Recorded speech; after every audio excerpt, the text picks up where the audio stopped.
Today, there are two transits. Most temples in India and even here, they will do it on 23rd of September. We did it on 1st of September. Why the difference? There are two Panchangams. Panchangam means the ancient prediction. One is based on astronomy. So based on astronomy, the Rahu Kethu transits on 23rd. Based on Maharishi's predictions, and there are many nadis, we call them Nadi Joshyam. They're written 5,000, 10,000 years ago. These Maharishis felt us, each soul of us, they write about us that many years ago. And astrologer, Nadi, they call them Nadi. Brihu Samhita, that's an ancient writing. There, they will refer to us, each one of us. And they have done predictions long ago. Out of that love, they write it. And it's written in palm leaves and various ancient methodology. So we follow that. It's called Rishi Panchangam, Maharishi Panchangam. Other one is pure astronomy based on movement of the planets. Now, you know, Rahu and Kethu, there are no planets. But they're the most intense aspect of the solar family affecting us. Most intense among all the other planets. Even though there is no physical planets. It's a movement of sun and moon, and when they cross, there's intense energy. That's the reason why these two planets, I use the word planets, but by definition planets have a physical structure. They don't, but they have more impact on us. And doing this Abhishekam today, I know it's very valuable. The planets in us, the Rahu and Kethu in us, will be very pleased today to be able to do it so lovingly, so devotedly. Everything in the cosmos, there's an imprint in us. And of course, the planets have the most imprint because they are solid organs. But in the beginning, 5 billion years, 4.5 billion years ago, they were just gaseous things which came out of Big Bang 14 billions of years ago. Say when they come to this solar system, the sun was the largest. The sun had largest, it's about 13.5 times as big as Earth. So it has that much energy, it has capturing. So it captured the planets in our family. So we belong to this solar family. And sun is the one which is the largest and has the most effect. The sun, our Atman, our soul, is represented by sun. Our mind is represented moon.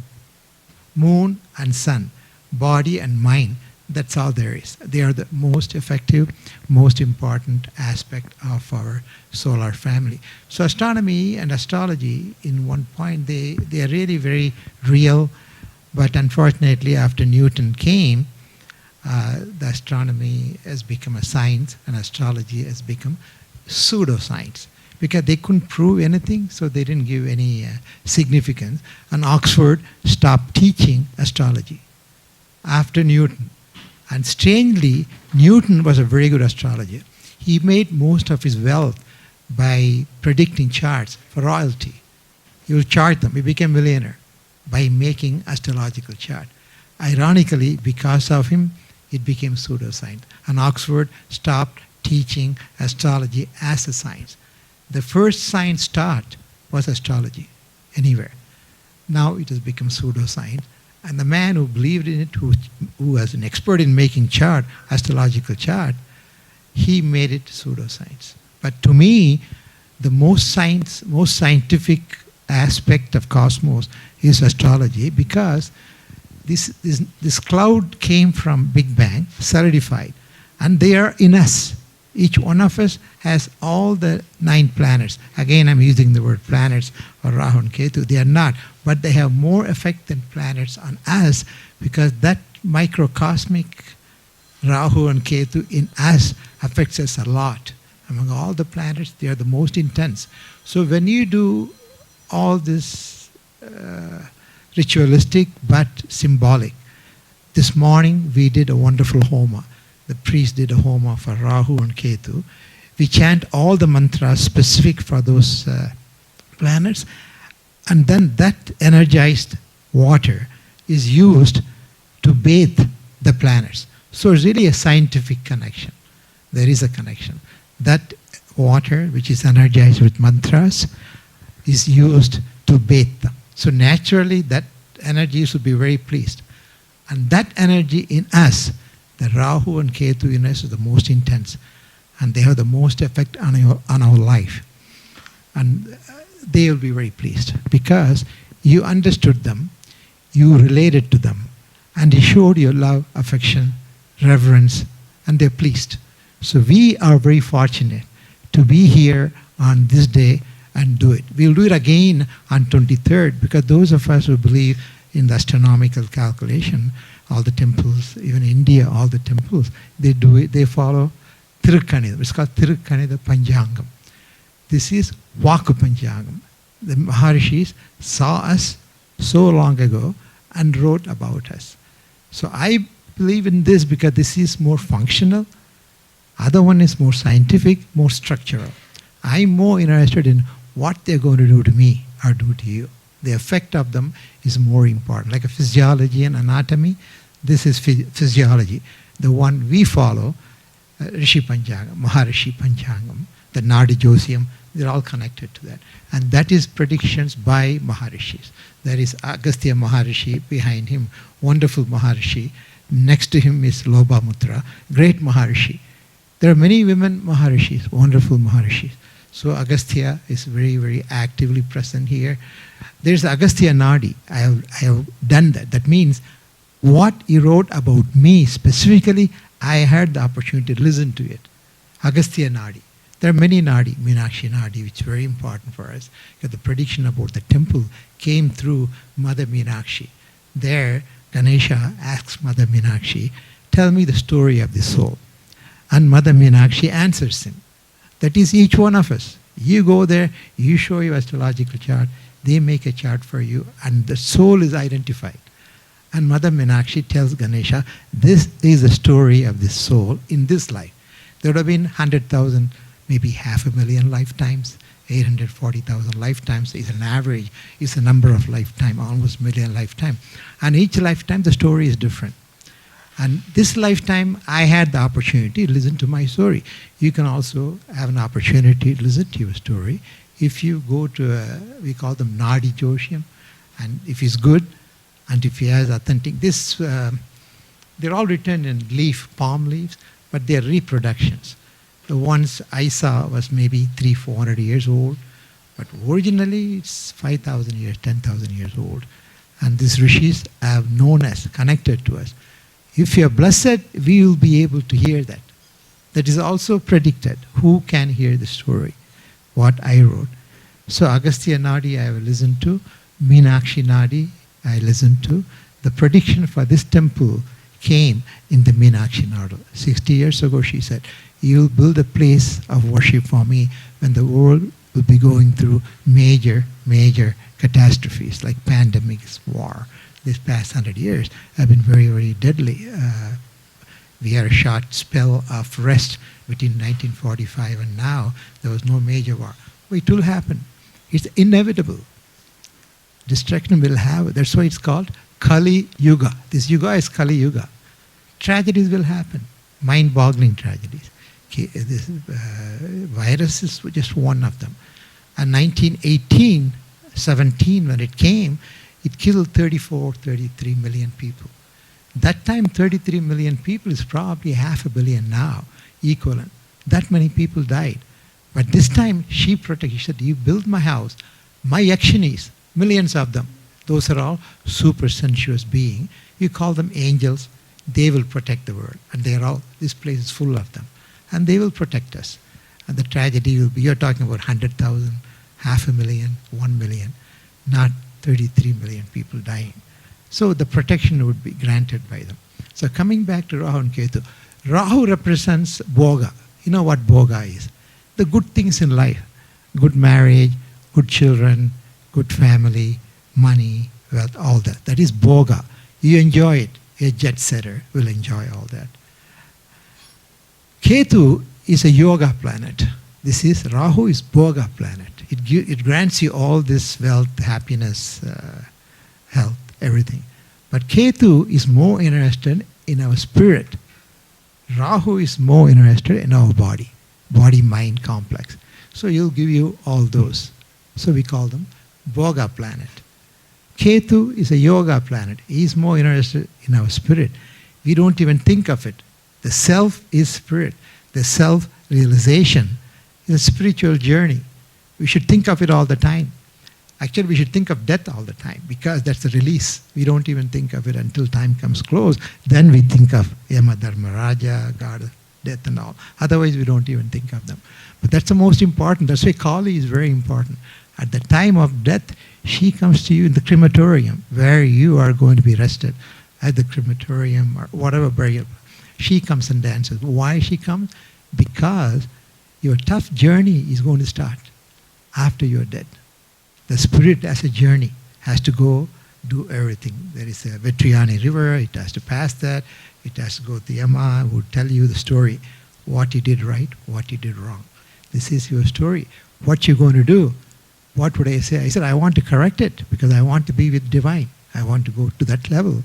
Then I come back and I write my story, this life. That's called Prarabdha Karma. That is my life. I wrote it. You wrote it. And you act out. Whatever you can correct it, you correct. You may not finish up because you got 800,000 more lives on average. So each time you correct it. And sometimes you gain some papa, meaning sins. And then you correct it. Basically, it's a journey. You journeyed. And no time problem. That's what mother tells me. Don't rush. You got almost a million years. Why do you want to rush? Take your time, but do the right thing. And our tradition teaches us that Ashtanga, Patanjali Rishi wrote Ashtanga Yoga, the 8 steps which you go through to purify yourself. Ultimately, the purification process. You purified yourself. All the kama, krodha, lobha, moha, mata, matsarya, these are all evil. Mummalam means 3 main evil. There are many, many evils. The greed, the hatred, ignorance is the biggest asura. We call them demons. The biggest one would be asura, would be the ignorance. Because the minute we are born, we really don't know who we are. We think, I think I'm so-and-so, I'm a physician, this and that. But that is not me. That's a carrier of me. And real me, we don't even think of. But we should think of it. Kethu does that for you. He leads you to spiritual journey, make you think of self-atman, realization. Once you do them, then your real journey starts. Other things, money, wealth, fame, glory, health, and all is only for 100 years maybe, if I'm lucky, or 80 years. After that, my story is over.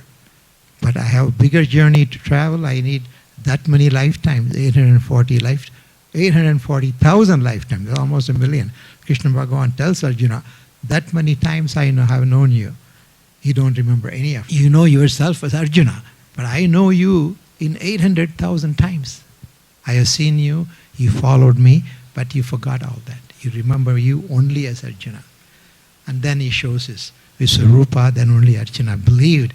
And Bhagavad Gita came from the teaching. At that time of the battle, he gives all the truths, all the fundamental truths and everything.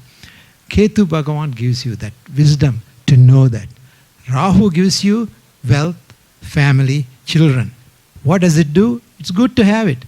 But it ties you down here with this body-mind complex. But I'm not this, I'm beyond that.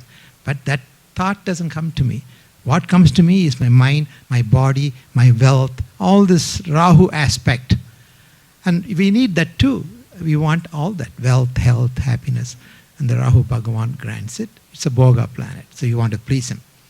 Kethu is more interested in the spiritual aspect of it. And is it oxymoronic? In other words, can you have yoga and Bhoga? Mother said, yes. In this temple, I want them to enjoy life. Life as you know, the short-term rental, 80 years, 100 years, whatever. I want you people to enjoy that. But don't forget the end point. You have a purpose. You're journeying. Don't forget the end point of a journey. You come for the purpose. Think of that. What do? Do the nicest things. Love, affection, generosity, compassion, giving all the nicest things a human can think of. Another life form, not just another human. Any life form. Be kind, be compassionate. All those good things you do, the soul is pleased. And Kethu would grant you that wisdom. Don't just think of mind, body, and you, your family. No, you, your family, your nation is only a small aspect. You are bigger than that. You are the Atman. The whole universe is your family. All the life forms are your family, not only humans. Any life form is me. I am present in any life form as that life. You call it soul, Atman, spirit, whatever. Divine is present in that. So treat everyone as me. So Mother asked, one of the angels asked me once when I was doing meditation, you're doing all that, what can you really do? What does she need from you? My answer was, I want to experience you and introduce you to humanity. So everyone will know you. They can explore and experience. Very deep statement. Explore and experience means you are exploring the highest vibrational energy, the highest one, million. In that Sannidhana we have Mahamaya, the first one. Pure consciousness, that's all. There's nothing more. But pure, all-encompassing, non-dual. It's only one. Rest of it always dual. Male, female, good, bad, happiness, unhappiness. Everything is duality. That one, no. Mahamaya is only one. And that Sannidhanam, she is there as Mahamari or Mahamaya, which is pure consciousness. So you go and worship her, invoke her, and make her in you. She's present in you, in your soul, Atman. When that wakes up, then you become wise. The word is gnosis, G-N-O-S-I-S, Greek term. Gnosis means true knowledge, and Kethu gives you. Then you become universal. You're not segmented. You're not a human, you become universal soul. You love everything. You want to be generous to everything. And that pleases that soul in you, which is her. 1 trillionth of her would be one of me. But your soul is pleased, you are happy, not just one life. Your journey becomes shorter. You travel, you leave the human body, you come next time. In this temple is full of yakshinis. Yakshinis are angels, but even they are 1,000,000 times higher vibration than us. We are very slow being, very dense being. I vibrate maybe 10,000. The lowest, closest yakshinis vibrate millions and millions. Divine Mother vibrates trillions and trillions. There's a pure vibration at the time of creation that transcends down into many, many aspects, million intermediaries. Then we come as human, then we go. Others follow us, animals, plants. Every atom has that imprint. And depending on our level of ascension, we are what we are. Depending on our vibrational energy, we are human. So we are the highest. In this planet, there are other places, there are higher beings. They'll be pure vibrational, much, much higher. They won't have the mind, body, intellect complex. They're pure vibrational. They'll be different. They would not look as they may not be hydrogen, oxygen, nitrogen compounds. They may be silicon. They may be something else. But it won't be in Earth. Because in Earth we need those things. So it's very, very scientific concepts. And our aim is to be them, to go into that angelical world, then keep moving to higher levels, to devatas. You see all of them. This place she has given us all herself. There's 520 aspects of her. In pure granite she wanted to be carved and mantras said. So when you people come here, we people come, we can connect to them. And each one of them is very profound symbolic meaning. They may look very cruel to you, but they are very, very symbolic, meaningful. The Vedas are very, very scientific. But you have to understand the rituals. Today what we did, we took that energized holy water and we bathed. So that simple act shows what we did this morning is very meaningful. We sat there, we had a homa, fire, Agni is intermediary. And that Devata, Swaha, so we say Swaha. She's a Devata. She carries our love, our message to the higher being. So in Homa, we always do something and say Swaha. So we are invoking Swaha Devi to carry our message in front of Agni. So all this are ritualistic, but they're meaningful. There is basis behind it. And if you know it, if you're fortunate enough to do it, you do it. If you don't know it, in one lifetime, you would know it. She would take you. If not now, maybe 100,000 years from now, or million years from now, or maybe next time, depending on us. But us, we are blessed ones because we are here. She invited us. She taught us all this mystical knowledge. So she must love us and give us this wisdom, this knowledge, and this date, identify the date, identify what mantras. We said many mantras this morning and again this evening. All the mystical knowledge. Who starts the journey? Ganesha. Because, as I said, the biggest demon is ignorance of ourselves. Naturally, Ganesha wakes up. The Mooladhara wakes up. So if you're human, your Mooladhara is active. Otherwise, you won't be human. You'll be animal, and that Kundalini would be active. But for human, Mooladhara has to be active. Who is the Lord for that? Is Ganesha. What is Ganesha? It's pure symbolic form of wisdom. He gives you the primal wisdom. Who you are, where you came from, where are you going to go? These are fundamental questions. How often we think of that? I identify myself with my name, my profession, my family, which is so restrictive. I am enslaved at the time of birth, and I perpetuate that whole life. But the truth is not that. We are one happy family, Vasudeva Kudumba. See, our rishis have found beautiful terms to describe us. We're all connected in that level, not only with human, any life forms. Any Atman is very blessed, very precious. So you do whatever you can, not just human, animals, anything, even plants. There are some plants here. They have their own life. They have certain mystical energy. There's a man who came and planted one here. He's an authority, David Millard. He has been in television now. He's a mystic. He goes all over the world, collects those holy planets. Like a Buddha got enlightenment under that particular tree because that tree had a soul. It had a higher vibration, so it woke him up. So many, and we have few plants here because he said this place is very holy. He hasn't even seen this place. He called Rakesh and tells him, Rakesh, I have to go to this temple and plant this. This plant came from Greece, island of Ecos, and the person who did is, I'm a physician, the father of medicine, Hippocrates, practiced medicine under that tree. And he brings that tree from Greece and plants it here. All this, no human can even think or even fathom these things. Only Divine Mother can do. And because it is her house, she gives us all the secrets. And I was there in Agastya Maharishi's place in Himalaya. There's a city called Agastya Muni. Not even this yuga, that means 500,000 years ago. Tirthega it was built. And they say humans are 120,000, 150,000. No, we have lived much longer than that. Humanoids, you may have a little different, but we are Cro-Magnons. Cro-Magnons truly are only 130,000, 140,000. That's a slight modification. But humanoids lived for 4 million years as humanoid. Slight variation. But genetically, we are Cro-Magnon, only 120,000. But that's genetics. But we lived, we evolved. And Agastya, that place called Agastya Muni, there are 100,000 people in that city, in Himalayas, 10,000 feet higher.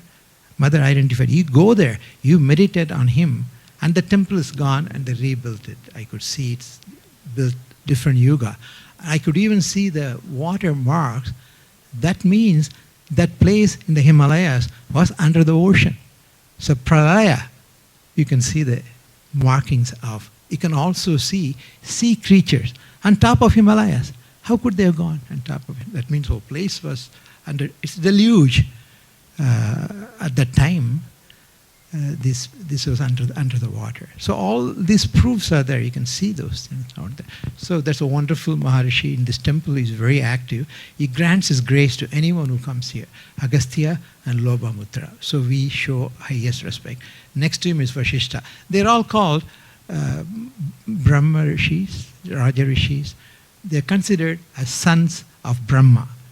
What it means is they're the mental emanation from the Creator, whoever the Creator was. Mental emanation of them. Agastya was one of them. Agastya Maharishi, Vasishta, Vishwamitra. So we have all of them. And Mother says, bring them. And then you go there and meditate in the place where they meditated long ago. Not even Kali, this Yuga. Many thousands years, 100,000, 200,000. Different Yuga. Kali Yuga started 5,000 years ago. Average Yuga, last Yuga would have been 200,000, before that with 300,000. That means that many times humanoids existed, different form, actually higher form. The first Yuga, pure Yuga, the beings are very pure. When you purify yourself, the devatas come inside, or devatas in us wake up, so you become a higher being. Consciously, your vibration goes up. You become high vibratory being. In a human form, you can go from 8,000 to 10,000 using arbitrary figure, maybe 11,000 vibration. Like I said, the closest Yakshini will have millions and millions of vibration, and Divine Mother will be a trillion of vibration. So this is science. Quantum physics explains us. Everything which exists is vibrational. Without that, it won't exist, as we are. So we are higher vibration, 10,000. A stone would be one vibration. So we evolve. Stone evolves, but it takes probably a million years, so you don't even see the movement. So she has identified all these devatas and said, you bring them, and my children will come and they will grace them. What a wonderful, wonderful truth. And we don't have any way of even knowing them, but each one very symbolic, very metaphorical.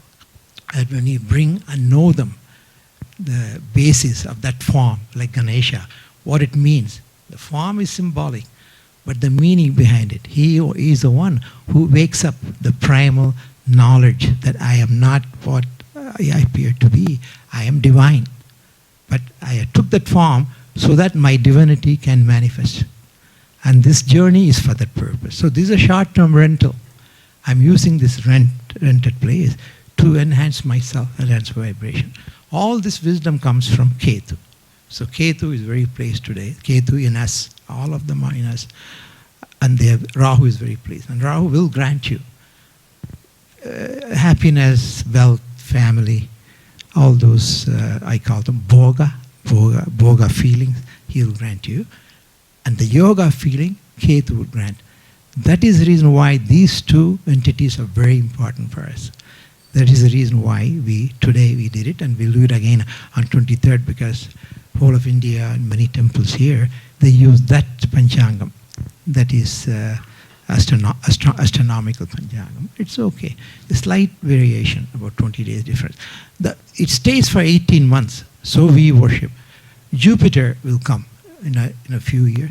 We worship, because 1 year he'll stay in that place. Saturn we do, because 2.5 years. Only these three planets are cosmic entities.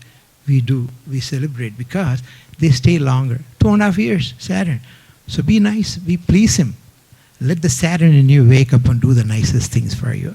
Saturn is mind lake, and Rahu, Kethu, 1.5 years. Rest of them, like Mars is very powerful, but 6 weeks. It moves, they're all moving. Venus, very powerful, they move very, very quickly. So you can put up with that. Up to 6 weeks, you can manage. 2.5 years is a long time. 1.5 is a long time to get stuck in that good or bad, depending on the location. So it is moved to Taurus, Rishabha.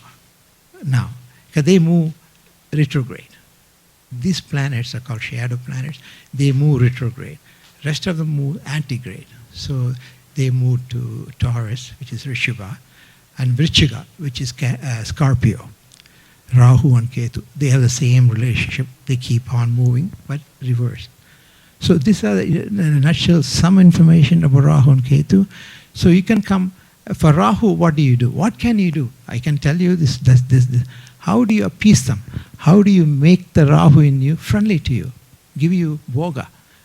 Come to the temple, and on Tuesday, today is Tuesday, at 4 p.m. we do Durga Abhishekam. Durga is Adidevata for Rahu.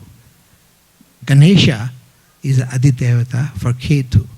So Fridays we do for her. So on those days, you come and stand in front and think of all this I said, and show your affection, your reverence, your knowledge, and your connection.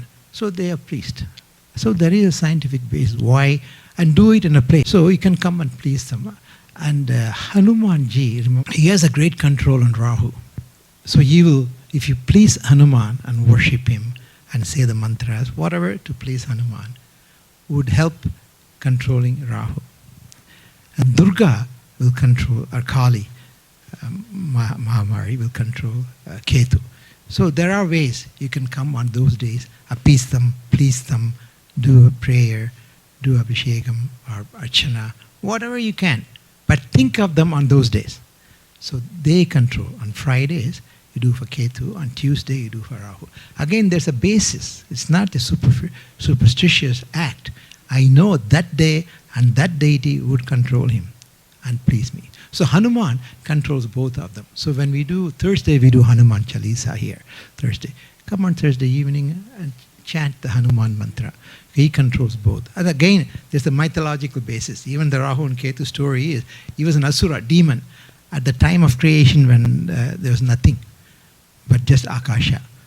And both devas, angels and asuras churn, there's mythology, churned that ocean of milk, which is cosmic energy, and created all the planets, Mahalakshmi, many nice things came out of the thing.